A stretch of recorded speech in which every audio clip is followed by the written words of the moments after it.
Namaste सभी को. Just wanting to welcome everybody who's joining now for this call. I am Achal. मेरा नाम आचल है. मैं Creative Dignity से हूँ. I'm here on behalf of Creative Dignity.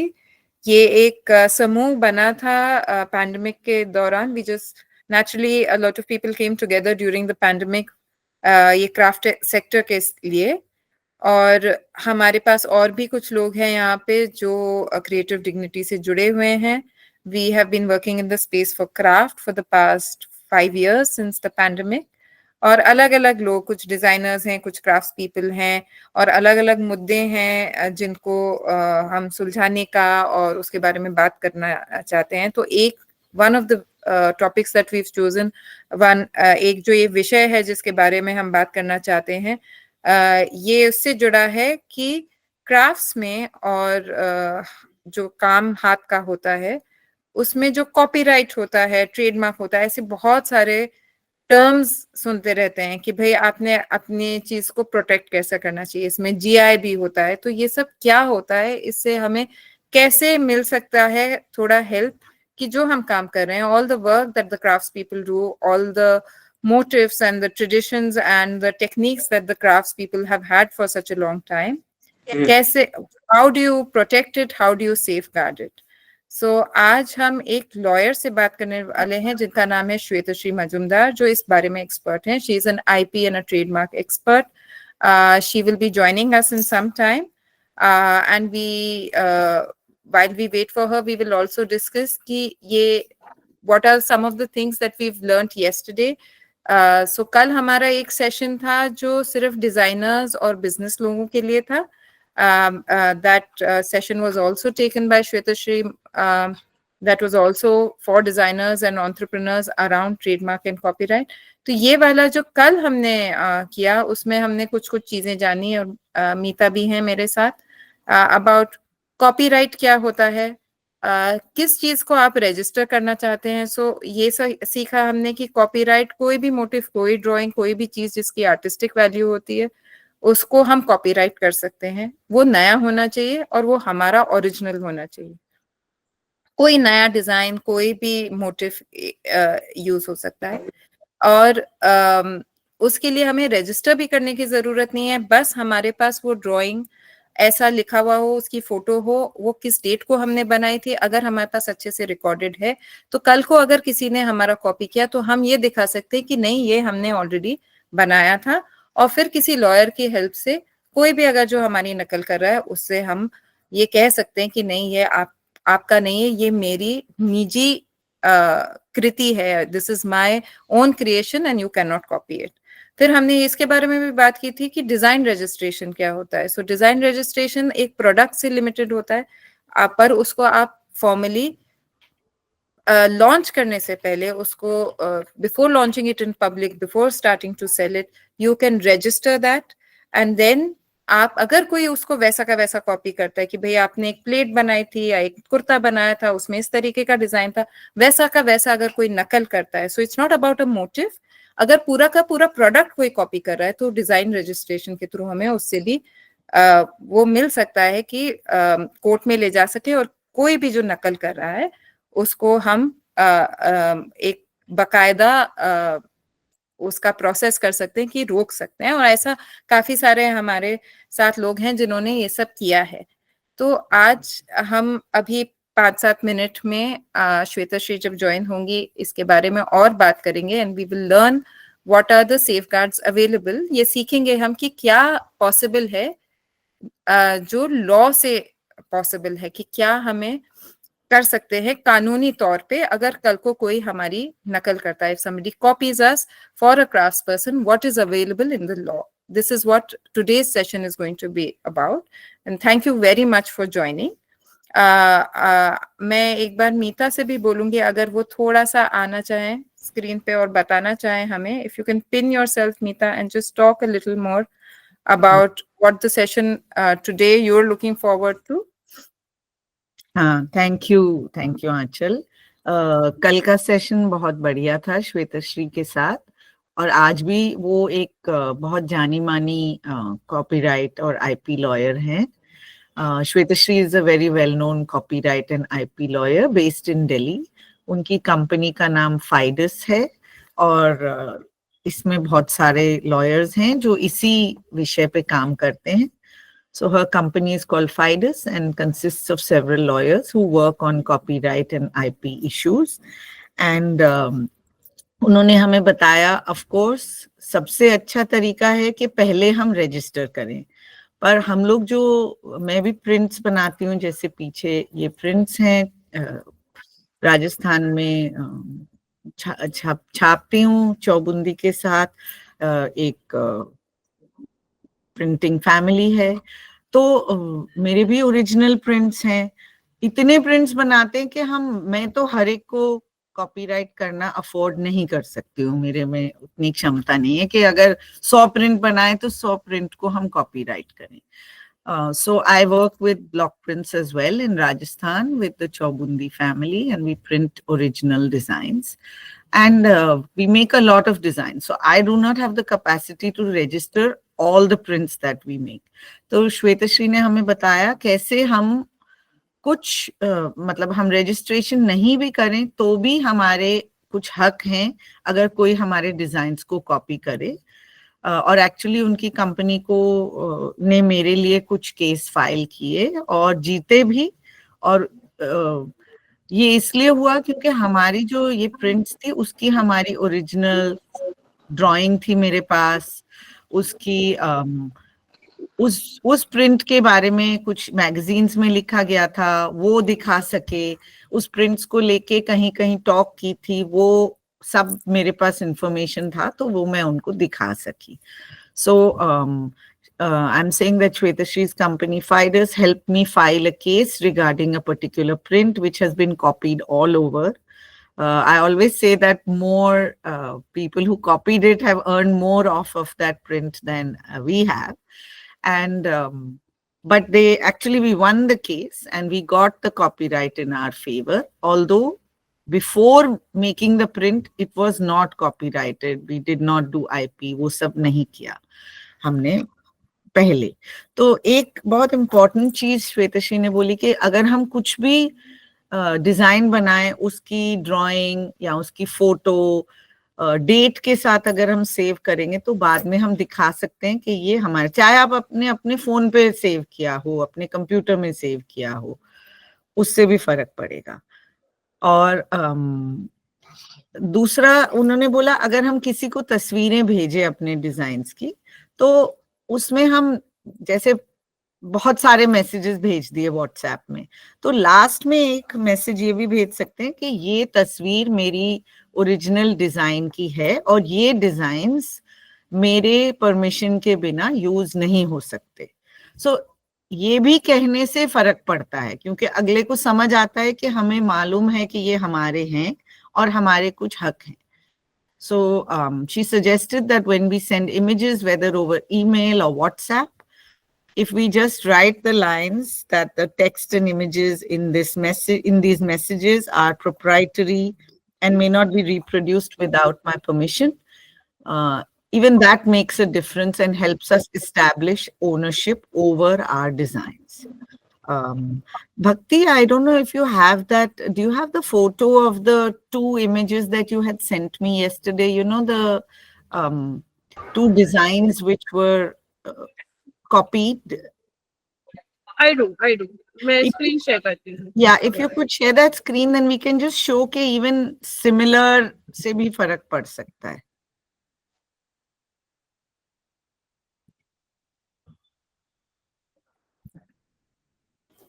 क्या आप लोगों को मेरी स्क्रीन दिख रही है?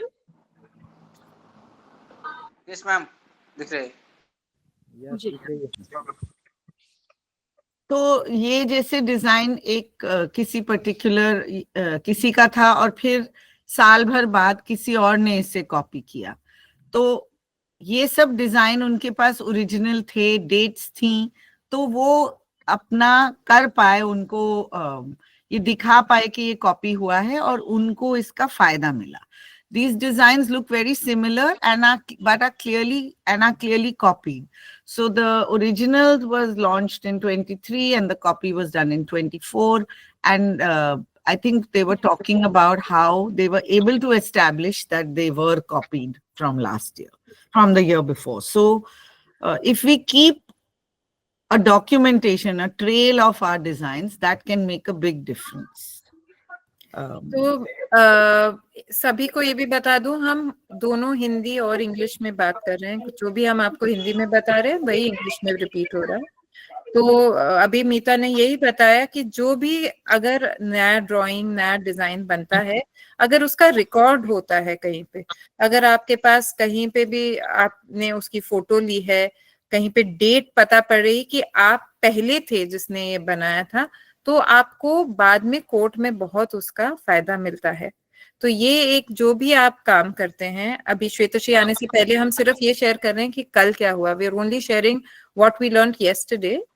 तो कोई भी anything that you make, do share it if you have any record of it, या तो ईमेल पे या फोन पे आपने किसी को भेजा, कहीं पे लॉन्च हुआ था तो उसकी फोटोग्राफ्स होंगी, कोई वेबसाइट पे कब से है वो, कहीं ये एस्टैब्लिश करना, how to show that it was done by you on a certain date, so that anybody who does it later, you can establish that that is a copy. किसी ने हाथ उठाया है, मैं बोलूंगी। So I just wanted to clarify that I'm here. Here you are. Welcome. Thank you so much. सो श्वेतश्री भी अब हमारे साथ जुड़ गई हैं। मैं एक बार उनका परिचय दे देती हूँ।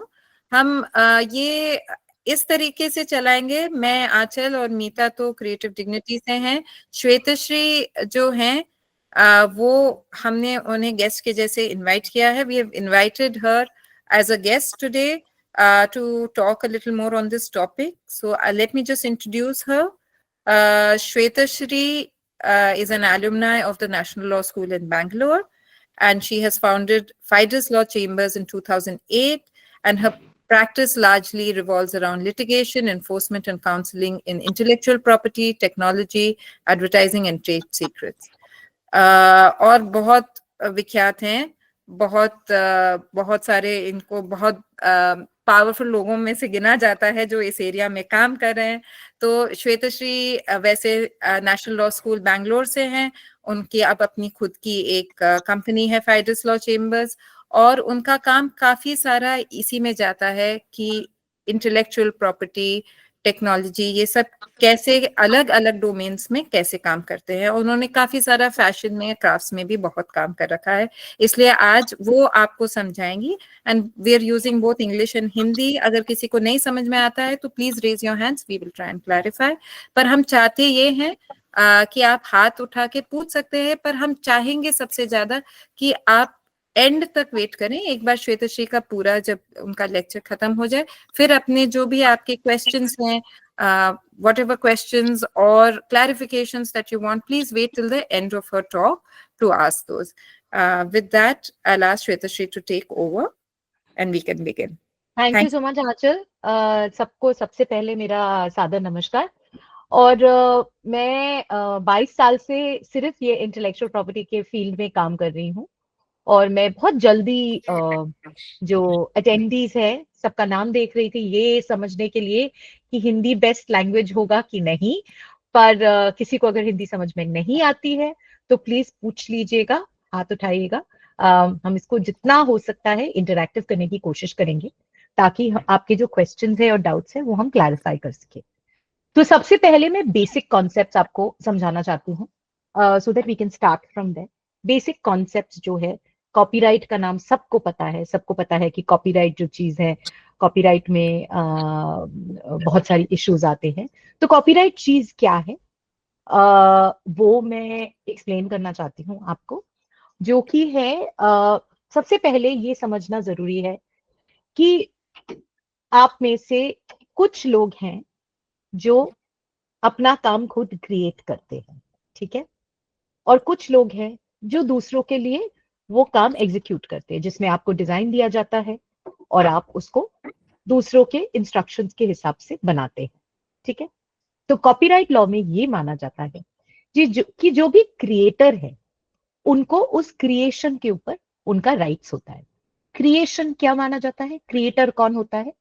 मानो आपने एक मोटिव खुद बनाया, हो सकता है आपने पुराने किसी मोटिव से इंस्पिरेशन ली हो, पर जो मोटिव बनाया वो पूरी तरह से आपका खुद का हो, आपने उसको ड्रॉ किया, चाहे आपने पेन एंड पेंसिल से ड्रॉ किया हो या आपने कंप्यूटर पे ड्रॉ किया हो, आपने अगर उसको ड्रॉ किया है तो वो आर्टिस्टिक वर्क आपका है।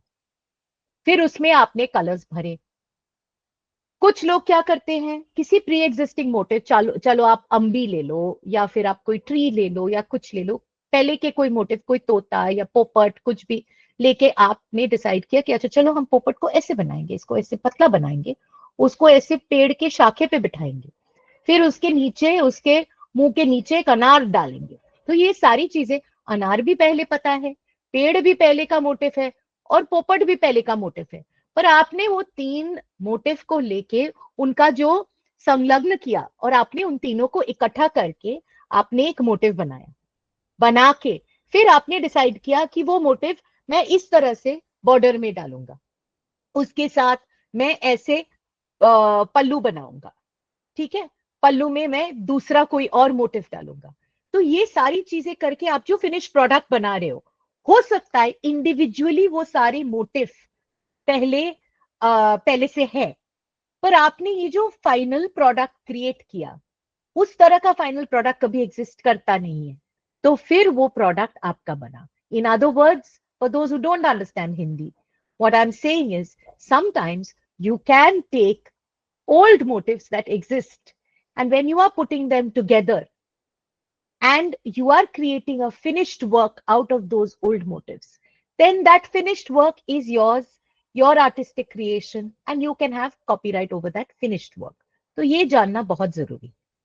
दूसरी चीज जो हमारा जानना जरूरी है, because people get very confuse कि ये जीआई चीज क्या है, जीआई क्या है, कॉपीराइट क्या है। कॉपीराइट वो चीज है जो आपका क्रिएशन है, जो आपने खुद बनाया। जीआई वो चीज है जो आपकी कम्युनिटी का एग्जिस्टिंग नॉलेज है, जो आपका ट्रेडिशनल नॉलेज है, उसको ज्योग्राफिकल इंडिकेशन या जीआई बोला जाता है। मानो कोई स्किल है आपके पूरे कम्युनिटी में, जो आपके कम्युनिटी के सारे मेंबर्स उस स्किल को प्रैक्टिस करते हैं, चाहे वो एक खाना बनाने का स्किल हो, चाहे वो एक वीविंग का स्किल हो, चाहे वो एक तरह का रिजिस्ट डाई का ब्लॉक प्रिंटिंग हो, एक तरह का, ठीक है ना, क्योंकि ब्लॉक प्रिंटिंग के भी अलग अलग जैसे घराने हैं, ठीक है ना, चाहे वो आपका वीविंग टेक्निक हो, चाहे वो जामदानी हो, चाहे वो एक तरह का क्लॉथ वीव करने का कुछ हो, पाटन पटोला हो, ये सारी जीआईज है। क्यों जीआईज है? जीआई का मतलब होता है ज्योग्राफिकल इंडिकेशन, मतलब एक ज्योग्राफी या एक एरिया में जो चीज एक कम्युनिटी ने सालों से प्रैक्टिस किया, ये जरूरी नहीं है कि सदियों से किया हो। बहुत लोग सोचते हैं कि अच्छा 100 साल या 200 साल या 400 साल प्रैक्टिस किया है तो ही वो जीआई कहने के लिए वो जीआई माना जाएगा। ऐसी बात नहीं है। ऐसे बहुत प्रोडक्ट्स हैं जो मॉडर्न है पर वो भी जीआई है। क्यों? जीआई के दो रूल्स हैं। दो रूल्स में से एक रूल है कि आप अगर एक प्रोडक्ट या एक टेक्निक बहुत सालों से एक कम्युनिटी करते आ रहे हैं, जिस तरह से वो दूसरी कम्युनिटीज वैसी चीज बनाते नहीं है, आपके कम्युनिटी का वो नॉलेज जो है वो यूनिक है, तो उससे जो प्रोडक्ट बनता है वो बन सकता है जीआई। एक है वो।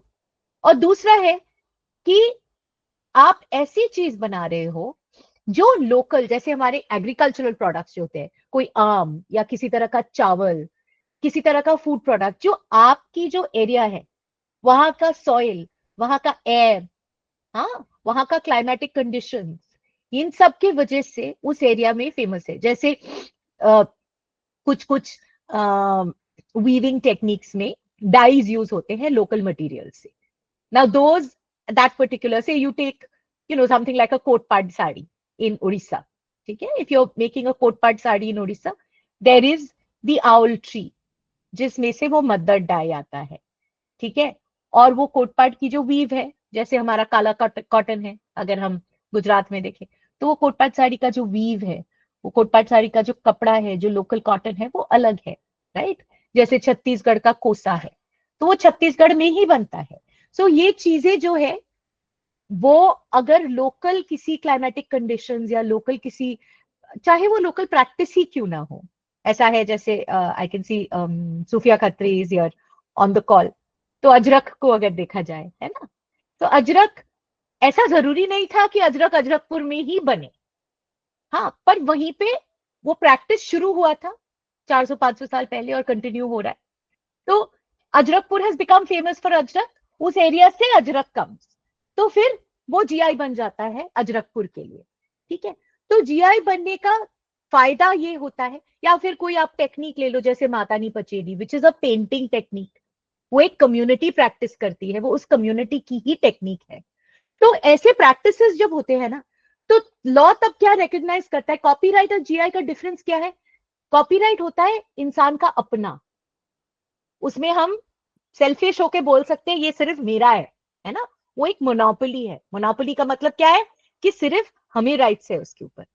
पर जो जीआई है उस पे पूरे कम्युनिटी के राइट्स है, so everybody in the community, आप टेक्निक को जीआई में डालते हैं, तो जैसे Ajrak as a technique is a GI, but the particular motifs that Sufiya Khatri will make will be his copyright. तो ये डिस्टिंक्शन जो है दोनों में जो अंतर है, ये आप समझ रहे हो ना, कि आप टेक्निक को पूरे कम्युनिटी का माना जाता है, पर वहां के जो उसमें आप जो इनोवेशन करोगे, उसमें आप जो आर्टिस्टिक वर्क करोगे, वो आर्टिस्टिक वर्क्स जो है वो सिर्फ आपका है, ठीक है, उस पे फिर आप कॉपीराइट क्लेम कर सकते हो। अब कॉपीराइट क्लेम करने का फायदा क्या होता है? कॉपीराइट क्लेम करने का फायदा ये, सबसे पहले तो ऑब्वियस फायदा क्या है कि, very good question Kunal, for how much time can you protect your creation by copyright? Coming to that, but I was just on the basics of copyright protect करने का फायदा क्या है, but coming to that, अगर हम artist हैं, ठीक है, अगर आर्टिस्ट का क्रिएशन की बात कर रहे हैं, so if you are an artist and you have created a particular work, then 60 years after your death तक कॉपीराइट रहता है। इसका मतलब आपके जो डिसेंडेंट्स है, आपके बच्चे, आपके पोता पोती, वो भी एंजॉय कर सकते हैं आपके कॉपीराइट को, because copyright is something that exist 60 years beyond the life of the creator or the artist. So I'm just translating 60 साल, आपके मृत्यु के 60 साल बाद तक, करेक्ट? सो कॉपीराइट में और जीआई में फर्क क्या है? जीआई लाइफ लॉन्ग है, क्योंकि वो कम्युनिटी का नॉलेज है ना, वो तो किसी एक इंसान का है नहीं, तो ये पॉसिबल नहीं है कि आप कहो कि कुछ दिन बाद वो सबका हो जाएगा, क्योंकि वो तो कम्युनिटी के पास ही रहेगा।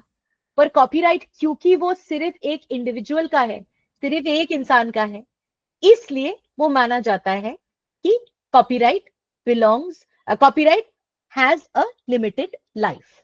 हाँ जी, किसी ने हाथ उठाया था, किसी को क्वेश्चन पूछना था, please go ahead and jump in. चल, हाँ जी, Renuka ji, Yeah. go ahead. Shweta, like Kashmir Pashmina, I had very specific questions. I can ask at the end of it if you prefer. Okay. Yeah? Yes, please ask at the end. Yes, Okay, sure. thanks. Yeah. All right. So, सबसे पहले ये हमें याद रखना पड़ेगा that when it comes to protection, वो protection आपका है कि नहीं है, understanding that is very important. क्योंकि अगर किसी डिजाइनर ने आपको कुछ काम करने दिया और आपने सोचा कि मैं तो काम कर रहा हूं ना, मैं ही तो ये फिनिश प्रोडक्ट बना रहा हूं, तो ये मेरा बन गया, और मैं अब, डिजाइनर ने मांगा 10 कॉपीज, मैंने उसके 20 कॉपीज बनाया, and I am selling those remaining 10 copies in the market, that is a problem. Why is that a problem?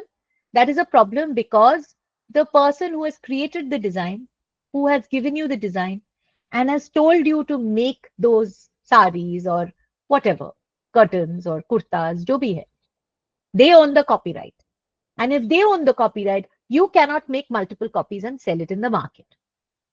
बहुत लोग ये भी सोचते हैं that unless you have a copyright registration, आप मुझे दिखाओ आपके पास रजिस्ट्रेशन कहाँ है, बिना रजिस्ट्रेशन के मैं नहीं मानता। ये हमने बहुत बार सुना है, जिनको पता नहीं है लॉ के बारे में वो ये जवाब देते हैं कि तो क्या हुआ, आपका डिजाइन और मेरा डिजाइन सेम है, आपका कॉपीराइट रजिस्ट्रेशन कहाँ है।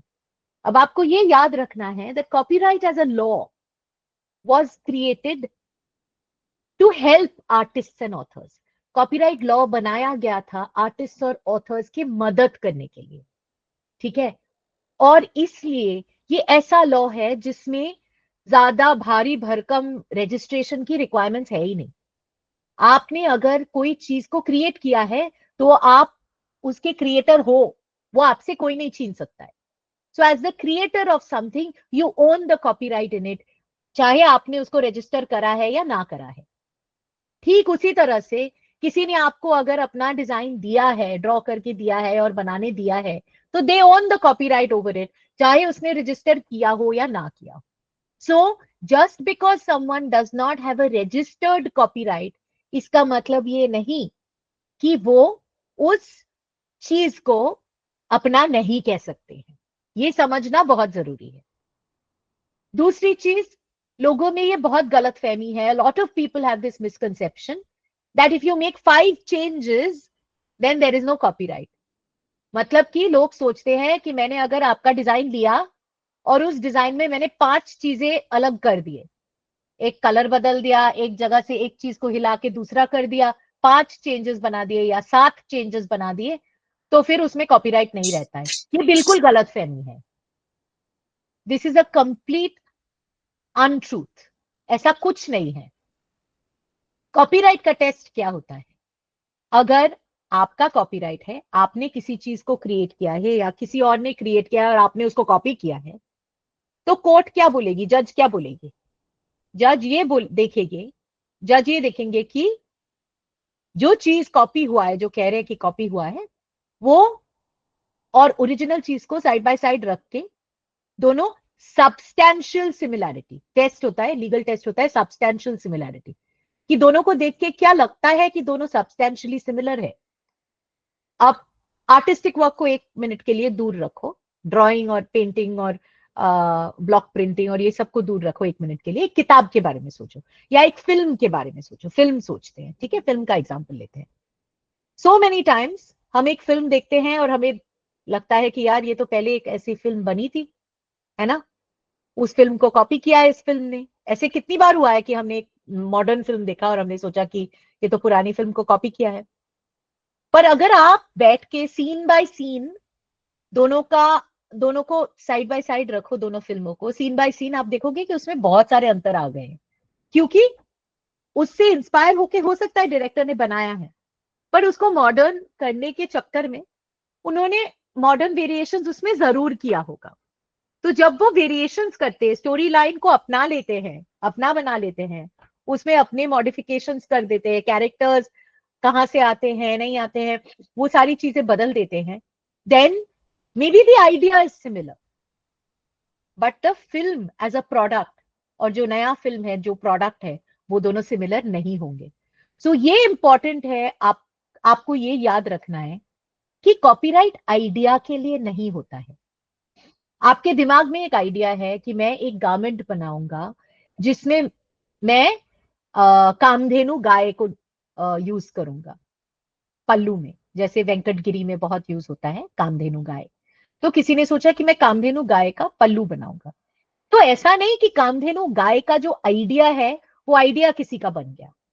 उस कामधेनु गाय को वेंकटगिरी में कोई और दूसरी तरह से इंटरप्रेट करेंगे, कांजीवरम में किसी दूसरी तरह से इंटरप्रेट करेंगे, वेस्ट बंगाल जामदानी में किसी दूसरी तरह से इंटरप्रेट करेंगे, है ना। क्योंकि आपका जो चीज है, जो गारमेंट है, जो क्लॉथ है, वो और जो आप धागा यूज कर रहे हो और आपने जैसे ड्रॉ किया है उसको, चाहे आप उसमें एक्स्ट्रा वेफ्ट यूज कर रहे हो या आप जैकार्ड लूम यूज कर रहे हो या आप ब्लॉक प्रिंट यूज कर रहे हो, तो आपका टेक्निक और आपका ट्रीटमेंट ऐसे होगा कि उसी में से अंतर आ जाएगा। सो आपके ये जो वेरिएशंस है, तो कॉन्सेप्ट में भी द सेम। इसलिए अगर हम कॉमन मोटिव्स देखें इंडियन ट्रेडिशनल टेक्सटाइल्स में, चाहे आप वो अम्बी को देखें, चाहे आप वो जैसे चंदेरी में हम बोलते हैं ना, वो कॉइन बूटा, वो कांजीवरम में भी कॉइन बूटा होता है, अशरफी बूटी जो होते हैं महेश्वरी में, या कांजीवरम का जो आपका कॉइन बूटा होता है या किली होता है जो साउथ में यूज होता है। तो ये सारी चीजें जो देखें आप, all these motifs, all these concepts exist traditionally. But as long as you are taking the concept and giving it your own interpretation and making something new, उससे आप कुछ नया अगर बना रहे हो तो वो आपका बन सकता है, ये समझना बहुत इंपॉर्टेंट है। पर वो आइडिया आपका नहीं रह सकता है, या सिर्फ कोई कलर कॉम्बिनेशन आपका नहीं हो सकता है, उससे ज्यादा, उससे बढ़ के आर्टिस्टिक वर्क होता है। हाँ जी, आप कुछ कहना चाहते हैं दोसदा कृष्णाचारी जी? आपका माइक ऑन है, do you have a question? अच्छा, ओके। सो ये हुआ आपका कॉपीराइट का जो स्कोप है उसके बारे में मैं बता रही थी। मैडम, हाँ जी, नटराजन जी, tell. yes madam, one question madam, one doubt. GI code no madam, GI code, GI tangible code? painting, geographic code no madam. I am living Chennai. Tangible painting, tangible place only making no, that it is original. Otherwise, other place making any artist not tangible painting, not only painting. What can I do, madam? What can you do, meaning what do you want to do? I am now 30 years above. I am making tangible painting, traditional artist. But you are in Chennai. Chennai. Now, Correct.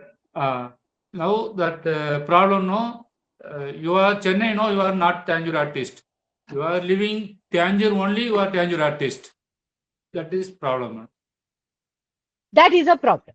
That is unfortunately true, because आप अगर if you are selling something as you know, as a GI label product, and this is, I'll just come to that for a minute. So problem क्या है कि it is possible for you to be selling a product in the name of a GI, but if you are not a registered GI holder or a registered user of the GI, right? GI also has registered users, right? If you don't have, if you're not the registered user of the GI and you are doing something like that, then unfortunately you cannot use that name. You will have to sell your paintings as paintings. You cannot use that name. So I am sharing on my screen. But he's a traditional artist. He's a traditional That may be, painter. you may be a traditional artist, but that is what it is about GIs. That is the problem with GI, in the sense of saying that no one is disputing the fact that Natarajan ji is a traditional artist. No, so it is not his traditional art that is the problem here. The problem So he here, registered himself as a GI holder? no, one second. He cannot be a GI holder. An individual cannot be a GI holder. Just give me a minute, please. Let me share my screen. I'm just sharing my screen to show you. So what happens when you get a GI registration, what happens is a GI registration also comes with a map. All right.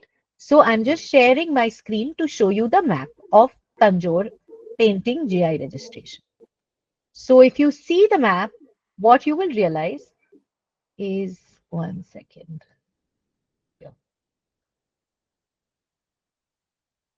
Can you see my screen yet? Yeah. You can see my screen? Yeah. Now we can see.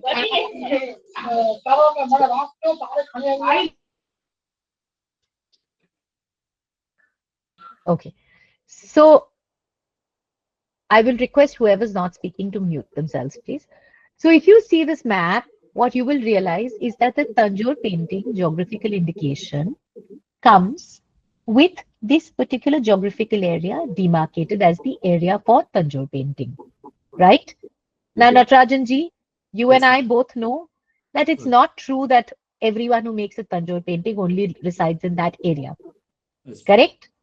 So if you want to call yourself a Tanjore painting artist, then there are two ways of looking at it. One is then you challenge the GI. You'll have to challenge the GI registration and say Tanjore painting is not limited to Tanjore. So it is not practical for you today to go and challenge to file a cancellation of the GI. So I mean, that's why I said there are 2 or 3 ways of doing it. Either you file a cancellation for the GI and say that, look, Tanjore painting should not be limited to that particular geographical area of Tanjore, because there are many of us who are traditional artisans. So now, what is a traditional artisan, right? This is the point. The idea is GI as a protection is supposed to reserve something for a community because it is a community's skill or a community's art. Sure, you're a traditional artist, but you're an individual. GI belongs to a community. So the idea is that Tanjore painters are authentically called Tanjore painters if they reside in that community. So for example, we see this for Kanjivaram saris also a lot. Many Yes. saris are woven outside Kanchipuram, Good. and they are the same thing. So they are called South silks or whatever. You can't call them Kanjivaram saris, very technically speaking, Okay. because they don't come from Kanjivaram. Something that doesn't come from Tanjore can't be called a Tanjore painting. Okay. So people then use descriptive words. See, it doesn't impact your ability to sell your paintings. It's just that if you call it a Tanjore painting, you should be based in Tanjore. So the simple solution would be for you to, have a place in Tanjore. Even if you have an address in Tanjore, you can apply to be a user of the Okay. mark. So the Okay. point is, as Okay. long as you have an address in Tanjore, you Okay. can apply to the GI registry and get yourself on the list of the registered users of the mark. That's your simple solution, Thank you.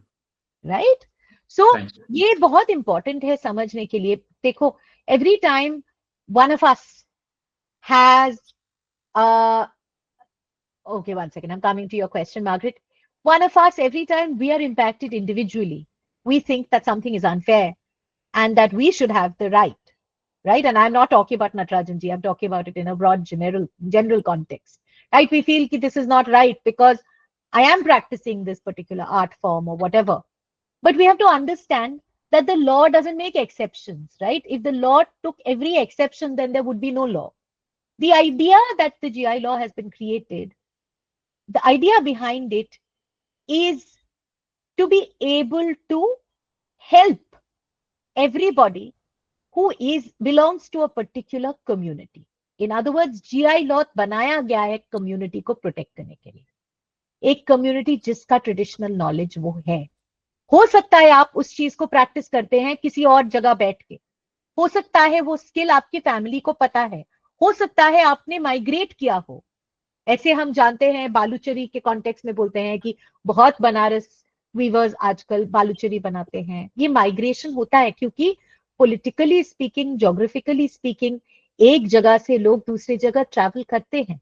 Historically लोग जाते हैं और जब कोई travel करता है, सबसे बड़ी चीज होती है वॉर्स. जब भी युद्ध हुआ है 100 साल, 200 साल, 300 साल पहले, हम सबको पता है कि एक राजा जब युद्ध होता है और दूसरी जगह जाते, अपने साथ वो अपने लोगों को ले जाते हैं, अपने कुक्स को ले जाते हैं, अपने वीवर्स को ले जाते हैं, अपने क्राफ्ट्स पर्सन्स को ले जाते हैं. और इसी तरह से माइग्रेशन होता है और क्राफ्ट्स पीपल एक जगह से दूसरी जगह जाके सेटल करते हैं, है ना? तो क्राफ्ट माइग्रेशन हिस्टोरिकली हमेशा होता रहा है. पर आप अगर एक कम्युनिटी को प्रोटेक्ट करना चाहते हैं तो ज्योग्राफिकल इंडिकेशंस लॉ जो है वो एक ज्योग्राफिकल एरिया में जो कम्युनिटी है उनको प्रोटेक्ट करने के लिए बनाया गया था, उस कम्युनिटी की मदद करने के लिए, ताकि उस कम्युनिटी का आर्ट फॉर्म जो है प्रोटेक्टेड रहे और लोग उसको एक्सप्लॉइट ना करें. अब लॉ की तरफ से आप अगर सोचें तो उनको कैसे पता कि आप जेन्युइन हैं कि आप जेन्युइन नहीं है? तो वो समझने के लिए उनका सबसे इजी सोल्यूशन है कि अगर आप उस एरिया में हैं और प्रैक्टिशनर है तो आपका काम जो है वो जेन्युइन है. ठीक है, तो वो इजीएस्ट वे होता है जिस वजह से ज्योग्राफिकल लिमिटेशन बनाया रखा जाता है लॉ में. ठीक है ना? तो ये है जीआई की बात. कमिंग बैक टू कॉपीराइट, पर उससे पहले ताहिर सिद्दीकी जी, आपका कोई क्वेश्चन था? Good evening, everyone. Ma'am, can we have two GI tags? Because the origin of Bidri is from Persia, and my forefather migrated from Persia to Hyderabad, Deccan Nizam, and the Nizam के जो है दौर में almost Maharashtra तक जो है Deccan में ही आता था. Now that वो separation police action वगैरह हुआ, and Bidar went to Karnataka. ठीक है, तो कर्नाटक में भी काम होता है, हैदराबाद में भी काम होता है इसका. So can we have two GI tags for the same craft?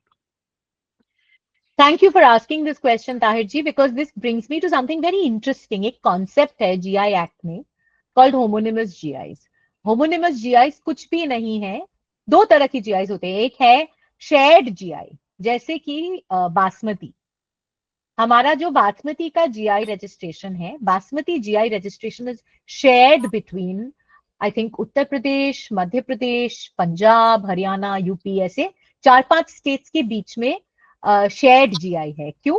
क्योंकि बासमती चावल वो सारे स्टेट्स में ग्रो करते हैं, ठीक है। So you have one type of GI जो मल्टीपल स्टेट्स में, क्योंकि आप रिकॉग्नाइज करते हो कि जो मॉडर्न पॉलिटिकल बाउंड्रीज है वो मॉडर्न पॉलिटिकल बाउंड्री के हिसाब से वो क्राफ्ट या वो क्रॉप या वो प्रोडक्ट बनता नहीं था।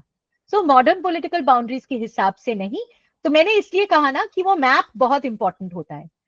एंड अनफॉर्चुनेटली जो लोग जीआई के लिए अप्लाई करते हैं वो ज्यादातर, मैंने जो देखा है जब भी मैं जीआई हियरिंग्स के लिए जाती हूँ, मैंने देखा है कि लोग एनजीओ से या ऐसे जो लोग काम करते, रिसर्चर्स, पीएचडी स्कॉलर्स, इनसे जीआई के लिए अप्लाई कर लेते हैं और वो पूरा पिक्चर नहीं देते हैं। So what happens is because they don't have the, often people don't use lawyers to apply for GI applications, तो वो कमी जो रह जाती है वो है कि ये आगे का सोचते नहीं है। They don't think about the fact that if I have a more expansive map, I can cover more artisans, है ना। जैसे नटराजन जी केस, अगर उन्होंने तंजौर पेंटिंग का उन्होंने ये रिकॉग्नाइज किया होता कि तंजौर पेंटिंग कॉन्सेप्चुअली सिर्फ तंजावुर में लिमिटेड नहीं है, then it would have covered all the practitioners who would be in, say, the, you know, the erstwhile principality of Madras.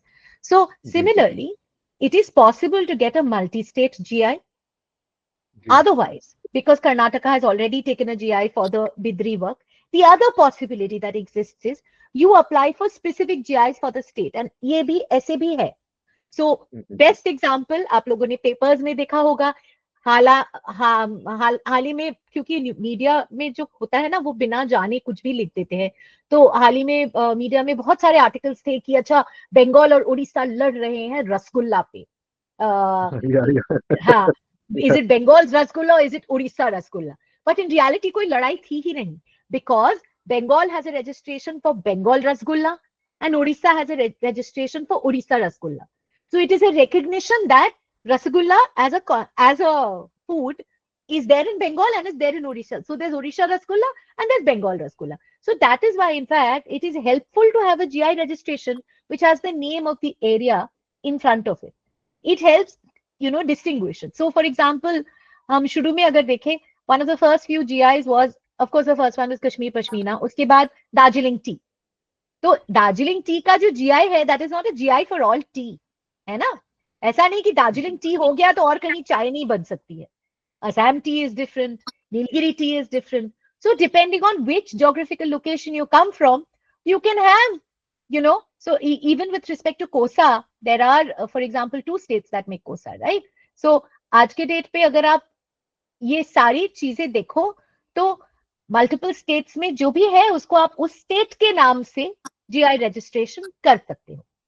Also, when I'll just go back to a question that popped up here on the chats, वो ये है कि if an organization has applied for GI, it's not, so first of all, GI किसी एक artesian का होता नहीं है. So अगर किसी आर्टिजन ने माइग्रेट कर लिया है तो उसका कोई मतलब नहीं है, because no artisan as an individual owns the GI. GI is owned by the community or GI is owned by an association. GI own करता है आपके वहां का जो संगठन है, संगठन के नाम पे GI दिया जाता है, किसी एक आर्टिजन के नाम पे नहीं. तो संगठन का जब GI मिलता है संगठन को, संगठन के सारे मेंबर्स जो भी प्रैक्टिशनर है उस क्राफ्ट के, उन सारे प्रैक्टिशनर्स का नाम सबमिट किया जाता है GI ऑफिस में, ठीक है. और उसके बाद अगर आप भी प्रैक्टिशनर हो और आपका नाम सबमिट नहीं किया गया है, तो हो सकता है वो संगठन का आप मेंबर ना हो और उनसे आपका कोई ताल्लुक नहीं हो, पर आप उसको प्रैक्टिस करते हो, आप उसी जगह में रहते हो, वही चीज आप करते हो, तो आप डायरेक्टली इंटेलेक्चुअल प्रॉपर्टी ऑफिस में अप्लाई करके आप कह सकते हो कि जो क्राइटेरिया है इस GI का, वो क्राइटेरिया मैं सेटिस्फाई करता हूं या करती हूं, तो मेरा नाम भी इस लिस्ट में डलवा दो. सो उसमें जो GI होल्डर है उसका कोई रोल नहीं है, आप डायरेक्टली IP ऑफिस में लिखोगे. सो दैट्स व्हाई GI एक कम्युनिटी का है. GI किसी का अपना नहीं है. GI मतलब किसी का जागीर नहीं है कि अच्छा मैंने GI ले लिया, मैं आपको रोक लूंगा. अब ऐसा नहीं है. आप अगर लेजिटिमेट प्रैक्टिशनर हो, उस चीज को आप प्रैक्टिस करते हो, आप IP ऑफिस में लिख के खुद अप्लाई कर सकते हो कि उस चीज को आपका नाम भी उसमें आ जाए. So that is most Shweta, important. I'd like to prop my question at this point. Sure. Yeah, ये देखा जा रहा है कि जैसे Kashmir pashmina, I want to take an example. उसका जो स्पेसिफिकेशंस बहुत क्लियर है, 4-5 क्राइटेरिया है मीट करना चाहिए, and it is a community owned IPR जो आर्टिजन्स ऑफ JNK को बिलोंग करता है, whichever cluster it may be in JNK। तो अब क्या हो रहा है कि बहुत सारे जो powerloom manufacturers, all kinds of people, Banarasi pashmina sari भी बना रहे हैं सूरत में, all kinds of synthetic sari with the paisley motif is being reproduced, and उसको बोला जा रहा है कि पश्मीना साड़ी है। एंड कोई क्राइटेरिया उसमें, obviously they are not meeting any of the 5 criterias जो कश्मीर पश्मीना बोलने के लिए चाहिए होता है। And of course, the biggest thing is they are not located in JNK either.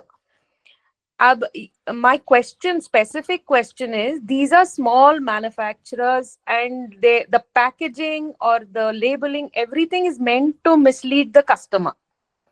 And there's a huge supply chain of sellers, resellers, retailers, मतलब वो पूरा industry का supply chain ही बन गया है। Everybody is miscalling or misrepresenting a synthetic sari with a paisley motif as pashmina sari. And now who is liable? कौन किसको पकड़ सकते हैं आप? और what is the way to take them to court? What would you advise in such a widespread we are unable to enforce the pashmina, the GI basically. So, Renuka, just before I get to your specific question, just going to Tahir's earlier question, just closing off the loop in terms of कैसे apply करें GI के लिए। Geographical indications office होता है, intellectual property office जो है हमारा बौद्धिक संपदा भवन में है, ज्यादातर cities में उनका office है, चेन्नई में है। GI का main headquarter actually चेन्नई में है, but उससे फर्क नहीं पड़ता क्योंकि आप apply जो करोगे online करोगे और उसके बाद आप papers भेजोगे। I will only request all of you, अगर आप GI के लिए अप्लाई कर रहे हो क्योंकि इसमें पूरे कम्युनिटी के राइट्स इन्वॉल्व है, प्लीज कंसल्ट समबडी जो GI समझता है। ऐसे हम जैसे लोग, बहुत लोग हैं जो प्रो बोनो हेल्प करते हैं आर्टिजन्स को, तो प्लीज कंसल्ट विद समबडी जो आपको प्रॉपरली गाइड कर सकता है ताकि उसमें गलतियां ना हो और ठीक तरह से एप्लीकेशन हो, बट अप्लाई वहीं पे करना है। As far as the intellectual property office is concerned. So, GI office में अप्लाई करना जरूर, देखिए आप एज अ ट्रेडिशनल प्रैक्टिशनर तो अप्लाई कर ही नहीं सकते हो क्योंकि एक पूरे कम्युनिटी को अपने क्राफ्ट को जॉइंटली प्रोटेक्ट करना होता है। सो पूरे कम्युनिटी के रिप्रेजेंटेटिव्स जब इकट्ठा होंगे और एक एसोसिएशन फॉर्म करेंगे तभी वो अप्लाई कर सकते हैं। बट अगर तो GI का, हाँ, just coming to you Rakesh ji, GI का I will respond to Renuka ji question first and then I will come to you. So GI का जो एप्लीकेशन है ना, I was just taking some of the registration वाले क्वेश्चंस पहले before I come to what Renuka is asking which is enforcement. So registration करने के लिए, GI registration करने के लिए ये जरूरी है कि आप कम्युनिटी एक साथ आओ, ठीक है ना, एक एसोसिएशन फॉर्म करो। पर इसका मतलब क्या है कि जैसे ताहिर जी ने कहा कि चलो अच्छा बिद्री वर्क का, जैसे हैदराबाद का, तेलंगाना का या आंध्र प्रदेश का बिद्री वर्क का अगर GI रजिस्ट्रेशन नहीं है तो क्या वो प्रैक्टिस नहीं कर सकते? बिल्कुल प्रैक्टिस कर सकते। सो द पॉइंट इज, अगर GI रजिस्टर्ड है तो रेणुका जी जो कह रहे हैं, if GI is registered in somebody's favor and then you are not fulfilling those conditions, then it's a problem. But if GI is not registered in anybody's favor and you are a practitioner of the craft, you can continue to practice the craft. कोई आपको रोकेगा नहीं, वैसे भी आपको craft को practice करने से कोई नहीं रोकेगा। प्रॉब्लम तब आता है जब आप उस क्राफ्ट को कुछ दूसरा नाम देके या गलत चीज को उस क्राफ्ट के नाम से बेच रहे हो और उस क्राफ्ट पे GI रजिस्ट्रेशन है, so that becomes a problem, right? So now coming to what Renuka was talking about, बिल्कुल I think all of us are aware of the fact कि आप कहीं भी जाओ पश्मीना के नाम पे मतलब फेक एक्रिलिक आपको बेचा जाता है। पश्मीना साड़ीज तो बहुत कॉमन हो गए। सो गुड स्टार्टिंग पॉइंट, जब भी कोई GI वायलेशन कर रहे हैं, जो ऑर्गेनाइजेशन के फेवर में GI रजिस्ट्रेशन हुआ है, a good starting point is to apply to send legal notices. ये सबसे पहला स्टेप है। आप लीगल नोटिस भेजो, आप उनको बोलो कि GI वायलेशन हो रहा है, चाहे वो छोटा हो या बड़ा हो। सबसे पहले देखिए, ये बात है कि हम हमेशा बौखलाते हैं ये सोच के कि अच्छा कोई छोटा बेचारा आर्टिजन है और उसके पीछे हम नहीं जाते हैं, पर कभी कभी लैक ऑफ नॉलेज की वजह से भी होता है और उनको लगता है कि इस नाम से, ये ट्रेड नेम, मुझे बहुत बार ये बोला गया है कि नहीं ट्रेड में तो हम इसको यही बोलते हैं, क्योंकि मैंने जामदानी को लेके बहुत स्टडी किया था और उसको लेके बहुत मैं बोलती थी और लिखती थी, तो लोग बोलते थे कि इसको जामदानी बोलते हैं ट्रेडिशनली। मैंने कहा नहीं, ये अगर जैकार्ड पे आप जैकार्ड लूम पे काम कर रहे हो तो उसको आप जामदानी कह नहीं सकते हो, that's a wrong classification. So it is not a justification to say that oh trade parlance में ये टर्म लुधियाना में के फैक्ट्री में बनी हुई साड़ीज को हम पश्मीना साड़ी बोलते हैं और ये ट्रेड पार्लेंस में आ गया है और इसको हम कह सकते हैं, बिल्कुल नहीं कह सकते। तो सबसे पहले लीगल नोटिस आप प्यार से लिखो, right with kindness. If it's somebody who you feel doesn't know, you can always treat someone with kindness, write with kindness and try and educate as a first step। मैं तो हमेशा यही कहूंगी कि अगर किसी आर्टिजन या कोई स्मॉल सेलर गलती कर रही है तो उन्हें पहले गलती की एहसास दिलाओ, उन्हें ये समझाओ कि जो वो कर रहे हैं वो गलत कर रहे हैं। ये हमेशा जरूरी है कि आप उन्हें एक मौका दो। पर अगर आपको लगता है कि despite being warned they are continuing to do it because commercially उनके लिए फायदेमंद है उसको कॉपी करना, तो बेशक आपको फिर कम से कम एक या दो इंस्टेंसेस, तो मैं हमेशा कहती हूँ देखिए सबके पीछे जाना तो पॉसिबल नहीं है, पर एक दो जो बड़े बड़े वायलेटर्स है, it is important that you identify one or two big violators and take action against them, because when you take action and you send out a message, then that message goes out to the market as a whole and people understand that they cannot continue doing what they are doing. So it's very important, legal notice and then lawsuit against one or two of the bigger violators, ये important है। राकेश जी आपका question था। Good evening madam, Good मैंने evening. Cheriyal painting से हूँ madam. So one Sorry? Thing is I am from Cheriyal paintings. Okay, Cherial painting, yes. Yeah. So one thing is, in the year 2009, we got the GA certificate, ma'am. Okay. So at that time, in my community, there are 12 artisans are there in working this cherial painting. So government ने हम एक 12 members को एक trust बना के trust को हमको GA certificate मिला है 2009 में। बिल्कुल बिल्कुल। But unfortunately, because of the support, all the artisans are shifted to Hyderabad, ma'am. Presently, we are all living in Hyderabad. So the name is Cherial Painting, Cherial Village, but artisans are GA artisans are living in Hyderabad. So हमको ये place change करने का कुछ chance है madam, shift Hyderabad change करने के? देखिए ये that's a bit of a problem, क्योंकि आप अगर चेंज करने जाओगे तो वो कैंसिल हो जाएगा, वो जीआई कैंसिल हो जाएगा आपका, उसका रिस्क आप मत लो। As long as you have the GI और आपके पास वो है, बिकॉज वो जीआई आपको दिया गया है विद द रिकग्निशन दैट उस एरिया में वो चीज जो है प्रैक्टिस है। आप एरिया को कैसे चेंज करोगे? Because the identification is that that area is associated with that craft. Now, how will you say the new area is associated? Because that the new place, if you move to Hyderabad, which is a modern city, Hyderabad is not known for cherial paintings, right? So it is going to be very difficult for you to get a geographical change. So in fact, technically speaking, if you move away from that geographical area, you are no longer permitted, which is the same problem that Natarajan ji is facing. That if you don't practice your craft in that area, technically you can't call it by that name. So as long as you have the GI, please stick to it. Don't try to mess with it at all because you'll have a problem. Okay. Okay, Thank you.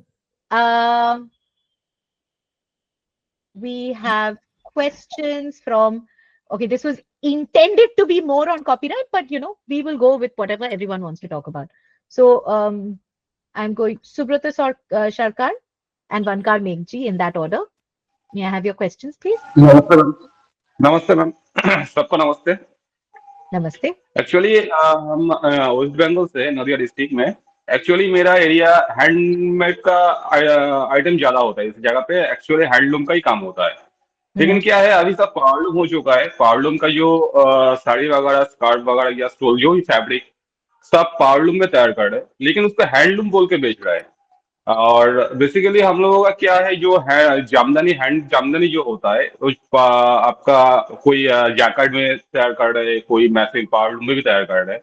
इसके साथ ये लोग वो jacket को या आपका powerloom को जो भी जामदानी तैयार हो रहा है, तो बोल रहा है जामदानी बोल के बेच रहा है। तो इसको कुछ किया जा सकता है क्या मैम? इसी के बारे में मैं शुरू में बोल रही थी ना, जामदानी के बारे में, कि किसी ने अगर पावरलूम में करा है और जैकार्ड में करा है, यही जो एग्जांपल मैं थोड़ी देर पहले दे रही थी, उस चीज को जामदानी नहीं कह सकते हैं। अब as far Okay. as Jamdani is concerned, West Bengal Jamdani আপনি জানেন কি না আমি জানি না, ওয়েস্ট বেঙ্গল জামদানি জানি। হ্যাঁ শান্তিপুর, না না আমি বলছি জানেন কিনা জানি না, যে ওয়েস্ট বেঙ্গল জামদানির যে জিআই সেটা এখন পেন্ডিং, সেটা এখনো গ্রান্টেড নয়। अच्छा। In other word West Bengal Jamdani की जो जीआई एप्लीकेशन है वो अभी पेंडिंग है। वो अप्लाई किया है Shantipur lifeline handloom weavers welfare self help group society और बर्दवान हैंडलूम हाँ। Development and research association, basically ministry of textiles government of West Bengal ने ऐसे বর্তমানটা অনেক আগেই গেছে যদিও। হ্যাঁ দুজনের নামে কম্বাইন্ড एप्लीकेशन फाइल করেছে। सो बर्दवान और शांतिपुर इन दोनों का कंबाइंड एप्लीकेशन फाइल किया गया है जामदानी के लिए, वेस्ट बंगाल जामदानी के लिए। और वो अगर तो jamdani is a great example, पहले हम जो बात कर रहे थे उसका बहुत अच्छा एग्जांपल है जामदानी, क्योंकि आप अगर देखें तो सबसे पहले जामदानी जीआई हमारे देश में है उपड़ा jamdani, right, from Uppada in Andhra Pradesh. So although it is a Jamdani technique, पर उपड़ा का रजिस्ट्रेशन है उपड़ा के नाम से। So Uppada Jamdani is for Jamdani that comes from Uppada. Now West Bengal Jamdani उसका रजिस्ट्रेशन जब ग्रांट हो जाएगा that will be for the Jamdani that comes from West Bengal, ठीक है ना। एक बार जब रजिस्ट्रेशन हो जाएगा, যখন রেজিস্ট্রেশন হয়ে যাবে তারপরে ওই নাম ইউজ করে যারা পাওয়ারলুম বিক্রি করছে বা জ্যাকার্ড বিক্রি করছে তাদের এগেইনস্টে অ্যাকশন নেওয়া যেতে পারে। Actually আমি যেটা বলুন। আমার একটা কোশ্চেন ছিল যেটা, সেটা হচ্ছে আপনার এটা আপনার হ্যান্ডলুম এরিয়া। আমরা ছোট থেকে মানে আমি যখন ছোট ছিলাম তখন থেকে জেনে আসছি এটা হ্যান্ডলুম এরিয়া। তো সেখান থেকে দাঁড়িয়ে এখন পাওয়ারলুম অ্যাভেলেবল হয়ে গেছে। তো এখান থেকে দাঁড়িয়ে সব পাওয়ারলুমের শাড়িগুলো কিংবা আপনার যে কোনো কার্স স্টোল যাই বলুন না কেন, এইগুলো আপনার পাওয়ারলুমের মাল কেন আপনাকে বলছে যে হ্যান্ডলুম বলে সেল কেন করছে এগুলো? এটার বিরুদ্ধে কিছু করা যেতে পারে? See, at the end of the day, Subrata Babu, the answer is simple. Human greed. If you call something handloom, you get a better price. To sell it, someone is being unscrupulous. Keno korche seta simple jawab hocche karon tate paisa asche. So the question is, why should someone be unethical? Why should someone be wrong? Uska to koi jawab hai nahi, wo to human nature hai. Log galatiyan karte But hain, ma'am, किसी actually गलती क्या में है, फायदा handloom है। But ma'am हम लोग तो हैंडलूम लेके बहुत ही स्ट्रगल कर रहे हैं, तो हैंडलूम तो इंडस्ट्री I जो understand. धीरे धीरे खत्म हो रहा है, इसके बारे में तो कुछ I सोचना understand. चाहिए फिर। I understand. So the simple solution जो मैं हमेशा कहती हूँ, आप अगर देखेंगे मैंने इंस्टाग्राम पे एक जामदानी पे बहुत सारी सीरीज करी थी, मैंने सबको सिखाया था कि आप एक साड़ी को देखिए, because the beauty of a jamdani sari unlike a lot of other saris जिसमें उतना क्लियरली पता नहीं चलता है, जामदानी मेरे को भी देख के समझना पड़ता है कस्टमर को। जिसको समझ में आता है, हम जैसों को समझ में आता है, एक साड़ी देख के बहुत क्लियरली पता चल जाता है कि वो जैकार्ड है या पावरलूम है या हैंडलूम है। So I will say this not just to Subrato but to all traditional practitioners of crafts, आप प्लीज उतना ही टाइम स्पेंड करिए। आप हम सब इस चीज को लेके स्ट्रगल कर रहे हैं, हैंडलूम सेक्टर देखे, हैंडीक्राफ्ट सेक्टर देखे, सब में ये स्ट्रगल है कि आप ट्रेडिशनल क्राफ्ट को कैसे अलाइव रखें, कैसे हम लोगों को बताएं।